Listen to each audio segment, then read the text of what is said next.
Good morning po mga viewers, mga dear subscribers. Balik trabaho, Nelper Kabida po muli. Magpapalit po ng battery ng e-bike. Ito po yung e-bike na kanyang papalitan. Rumay.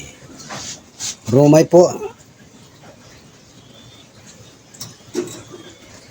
Ito po yung battery na ipapalit natin sa lumang battery.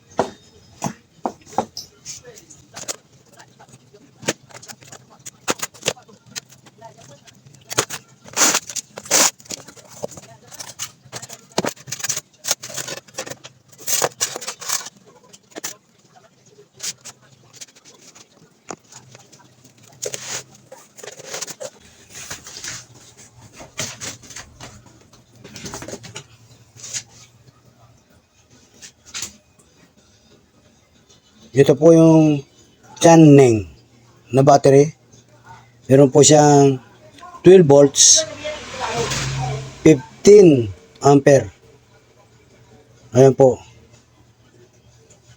12 volts, 15 ampere. Apat po to.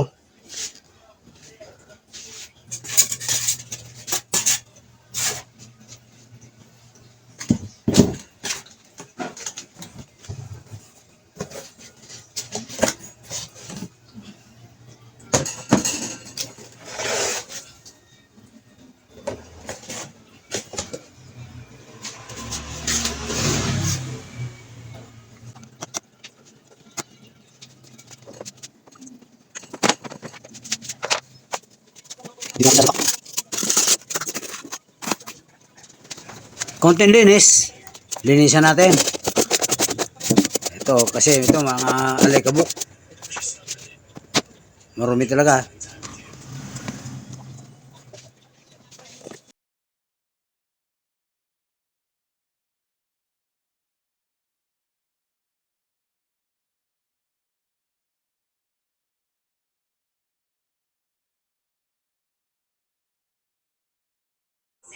Ganyan ang forma niyan. Pero mas maganda kung kakalsuhan ko pa ng styrofoam sa ilalim. Ito, tinanggal ko ulit. Ilalagay ko ang styrofoam sa ilalim para bago yung kanyang pinapatungan. Ayan. Okay. Testing. Kung malalim pag inapakan. Malalim nga. Ito po yung gagamitin kong wire. Puro green. Wala akong nabiling itim para sa negative eh. Okay lang yan. Maikli lang naman ang kailangan yan. Hindi ko alam kung anong tawag dun sa nilalagay sa dulo ng wire para sa pwesto ng tornilyo. Ayan o.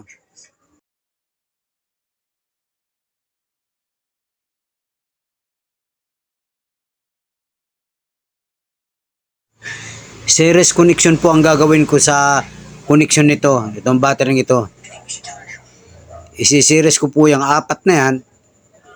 At tingnan nyo po kung paano pag-series. Baka may hindi pa marunong sa inyo mag-series ng battery nito. Ito mga katik, anong tawag dito? Sa nilalagay sa dulo ng wire. Pang-ipit sa tornilyo yan.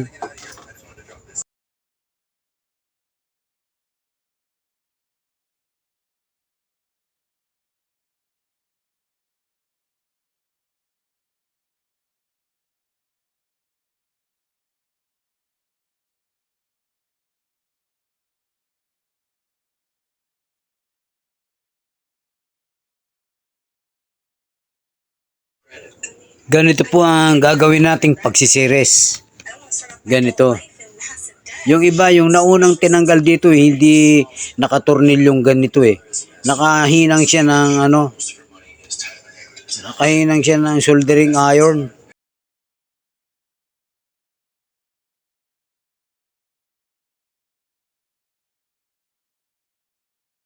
Gagawin ko na muna itong connector papunta sa controller.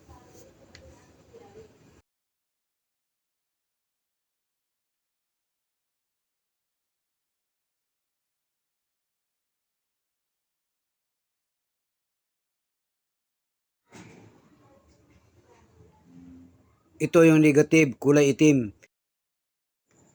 Nilagyan ko ng syncrable tube para mapalatandaan na kulay itim yan. Negative yan. Bawal magkabaliktad rito eh.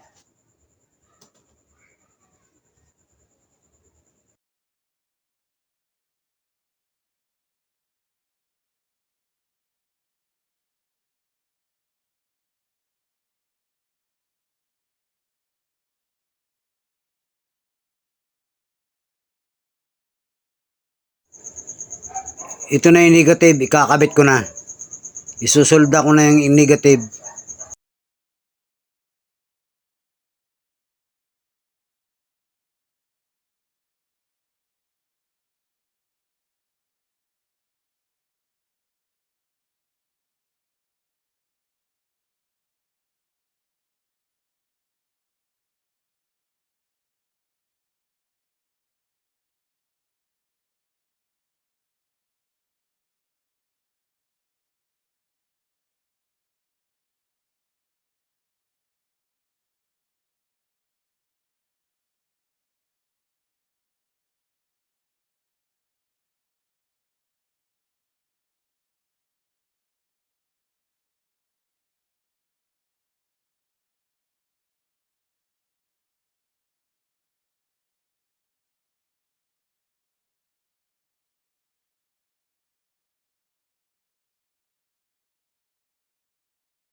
Ito na yung positive.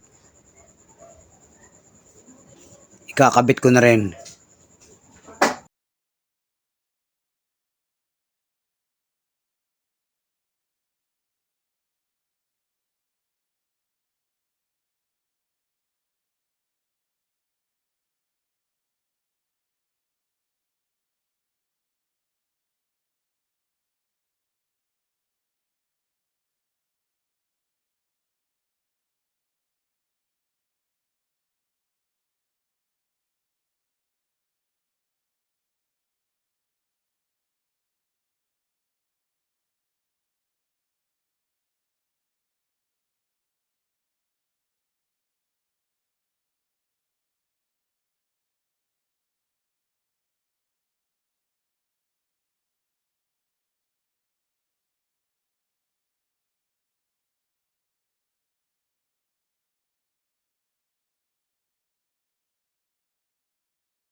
Makapal ang wire nito eh, kaya kailangan talagang maraming lead na ilagay mo para dumikit na maganda. Number 12 itong wire na ito eh. Stranded number 12.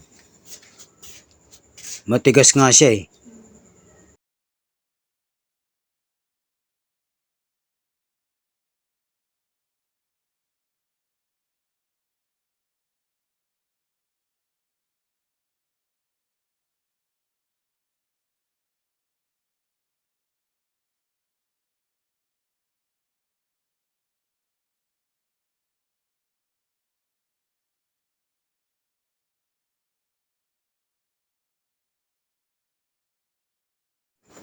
Medyo masikip yung shrinkable tube. To, mahirap ipasok. Kasi saktong-sakto lang eh. Kaya doon sa may tingga, mahirap siyang ipasok doon sa may tingga. Yan, ganyan. Instead na lighter, ito na lang pang init ko.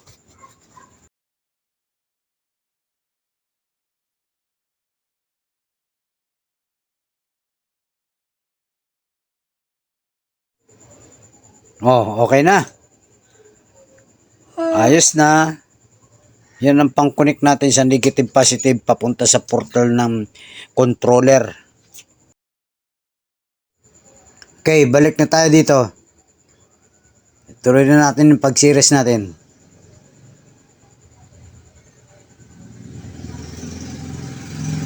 Siningitan ko ng styrofoam dito sa pagitan nila para hindi sila magkalapit ng mga terminal. May posibleng pag nagkalapit yan mag-short eh. Kaya maganda yan, may pagitan sila.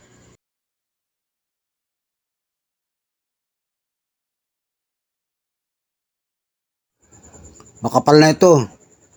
Hindi na sila magkakadikit pa dyan. Ayan o, pag nagpangabot yan mga terminal na yan, may short yan.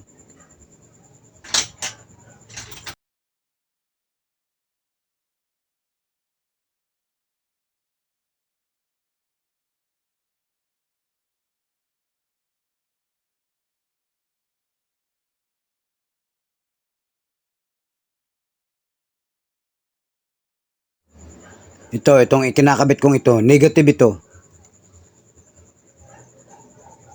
Negative yan, basta kulay blue. Yung positive kasi nito, ang palatandaan pula.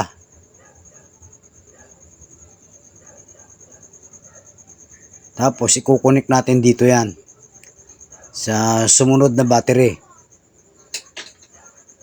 Higpitan ko lang to. I-position ko ng maganda. Ayan ang position niya.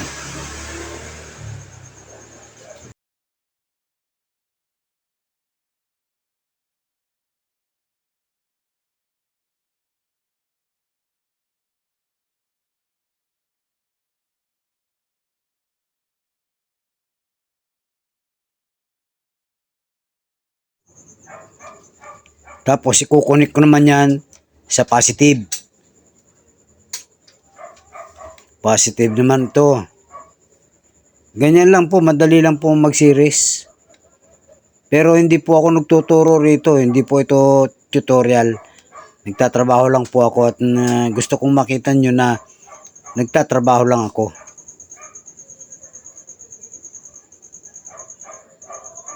Okay, kailangan mahigpit.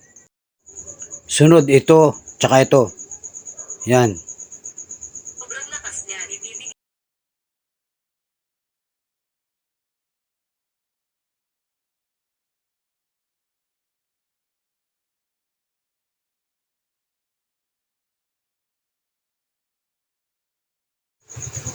Negative naman to.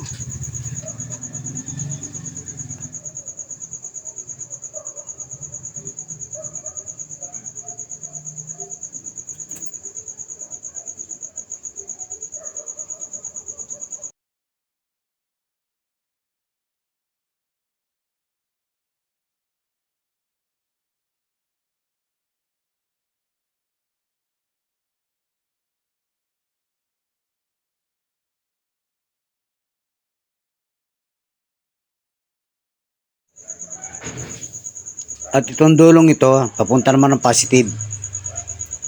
Ayan. Dugsong-dugsong lang. Series nga yan eh. Ganun ang pag-series. Padugsong-dugsong lang ng negative, positive, negative, positive. Ganyan.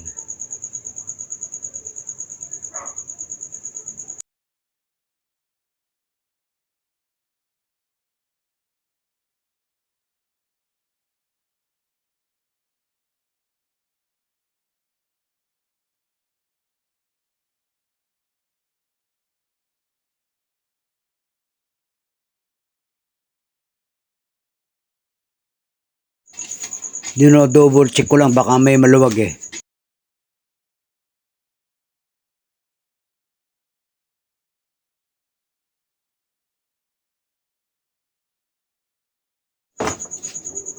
Ito na yung dalawang mahaba. May negative, positive.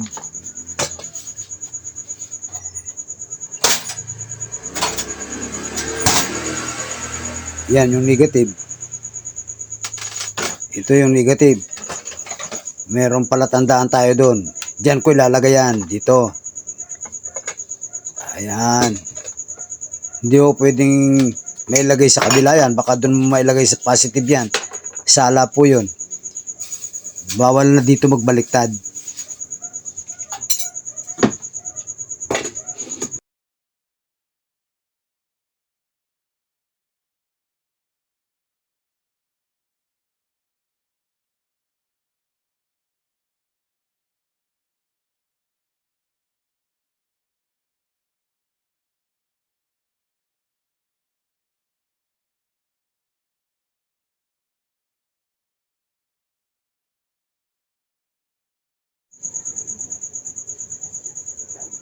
At syempre, ito na yung positive.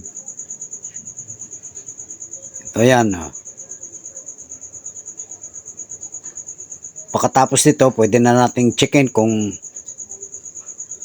may karga pa ba ito. May karga naman ito sa factory. Kinakargahan itong mga ganitong bagong battery.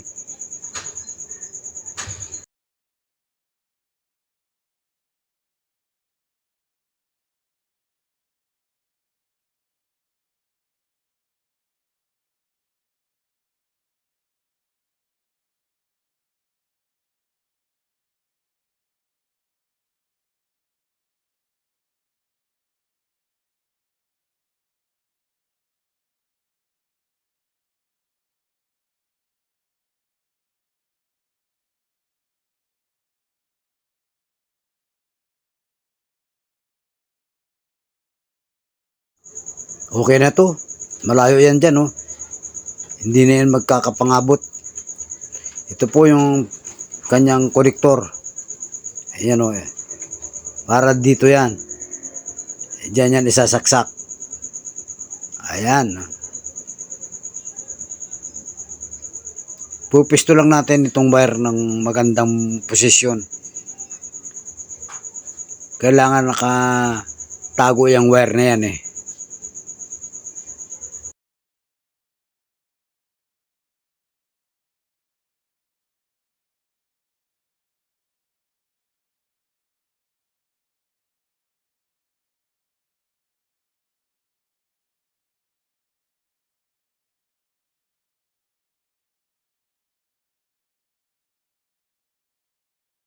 Ito, mas maganda yan doon.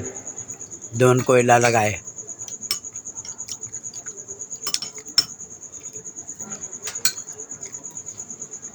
Nasa diskarte na ng nagwa-wiring yan kung saan niya gustong ipadaan yung mga wire, kung saan niya gustong ipwesto.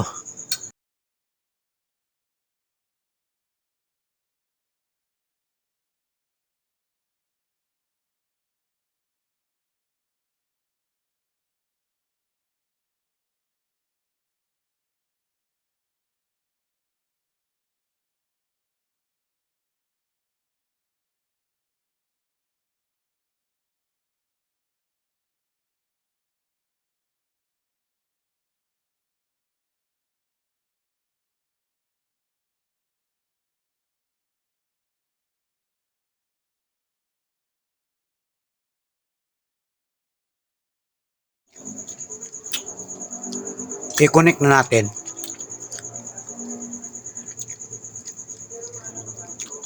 Kukunin ko na.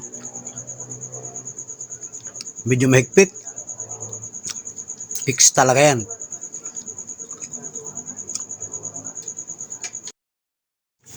Okay, walang sumabog. Success ang ating koneksyon. Pagka hindi tama ang koneksyon mo dyan, sasabog yan. Tak! Lagatikan yan. Nangyari na yan nung unang-una kaming magkabit niyan, kasama ako. Naglagatikan sila, nag-sparkan dyan. Baliktad pala yun. Dito, medyo labas yung doon, metal. Babalutan ko pa rin ng yan, ng tape. Ayan.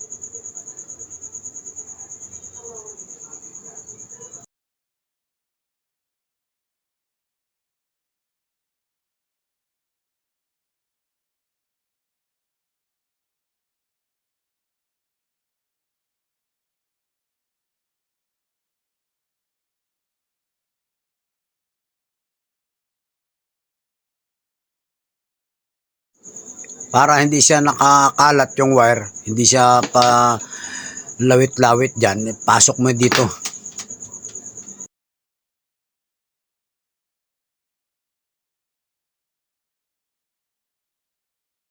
Testing. Testingin natin. Ito ang susi niyan. Okay na, naka-headlight pa.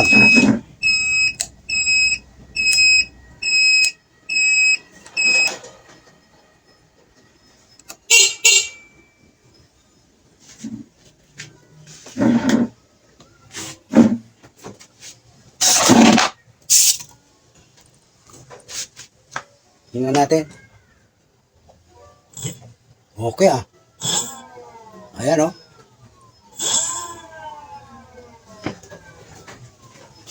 Tapos na po ang ating pag-wiring ng Romay battery. Ayan po ang ating wiring. At tatabunan na po natin nung kanyang apakan.